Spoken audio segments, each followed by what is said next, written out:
مولانا الطاف حسین حالی نے بھی مسدس حالی میں ہمارے سامنے آقا پاک صلی اللہ علیہ وسلم کی رحمت کا جو نقشہ کھینچا ہے وہ اسی بات کا تسلسل ہے، اسی بات کا تکرار ہے۔ وہ نبیوں میں رحمت لقب پانے والا، مرادیں غریبوں کی بر لانے والا، وہ مبارکباد کنہیں ہے؟ مبارکباد بیواؤں کو، حسرت زا نگاہوں کو، ضعیفوں بے کسوں آفت نصیبوں کو مبارک ہو، ضعیفوں کو، غلاموں کو، غریبوں کو مبارک ہو۔ علامہ اقبال رحمۃ اللہ علیہ کے جب آخری ایام تھے تو جاوید اقبال یہ واقعہ بیان کرتے ہیں کہ میں علامہ سے ملنے گیا اور علامہ کی آنکھوں میں سکت نہیں تھی کسی چیز کو دیکھنے کی یا کسی چیز کو پڑھنے کی، بالکل آخری دن میں۔ تو میں جب گیا اقبال نے حکم فرمایا کہ مجھے مولانا حالی کا وہ کلام سناؤ جو مسدس میں ہے، نعتیہ۔ تو جاوید اقبال کہتے ہیں میں نے ان اشعار کا وہاں پہ جب ان کو پڑھا ترنم سے کہ وہ نبیوں میں رحمت لقب پانے والا، مرادیں غریبوں کی بر لانے والا، کہتے ہیں کہ علامہ ویسے بھی بیماری کے عالم میں تھے اور رقت طاری ہو گئی حضرت علامہ پہ کہ جس طرح بچے بلک بلک کے روتے ہیں۔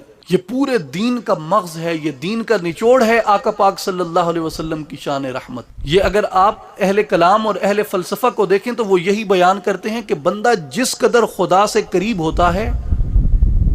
اس قدر وہ اللہ کی صفات رحمت سے قریب ہوتا ہے، اور جس قدر بندہ اللہ کی ذات سے دور ہوتا ہے، اس سے غافل ہوتا ہے، اسے بھول جاتا ہے، اسے بھلا دیتا ہے، اعمال بد میں مبتلا ہو جاتا ہے، اسی طرح بندہ اللہ کی صفات غضب کے قریب ہوتا ہے۔ یعنی جو شخص اللہ کے جتنا قریب ہے وہ اللہ کی صفات رحمت کے اتنا قریب ہے، اور جو شخص اللہ سے جتنا دور ہے وہ اللہ کی صفات غضب کے اتنا قریب ہے۔ اور آقا پاک کو اللہ نے اپنی اتنے قرب سے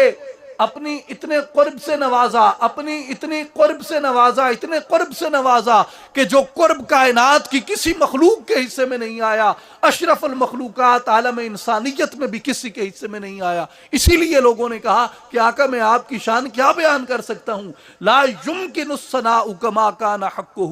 آپ کی ثنا کرنا ممکن ہی نہیں جس طرح کہ آپ کی ثنا کا حق ہے۔ ہم یہی کہہ سکتے ہیں کہ بعد از خدا بزرگ توئی قصہ مختصر، کہ اللہ کے بعد آپ ہیں، ہم یہی کہہ سکتے ہیں کہ اللہ کے بعد آپ کی ذات گرامی ہے، کیونکہ اس قدر وہ قرب رکھتے ہیں، اور جس قدر اللہ کا قرب ہے اسی قدر آپ کی شان رحمت بلند ہوتی ہے۔ وہ نبیوں میں رحمت لقب پانے والا، مرادیں غریبوں کی بر لانے والا، وہ اپنے پرائے کا غم کھانے والا، مصیبت میں غیروں کے کام آنے والا، فقیروں کا ملجا، ضعیفوں کا ماوا، یتیموں کا والی، غلاموں کا مولا، خطا کار سے در گزر کرنے والا، بد اندیش کے دل میں گھر کرنے والا، مفاسد کا زیر و زبر کرنے والا، قبائل کو شیر و شکر کرنے والا۔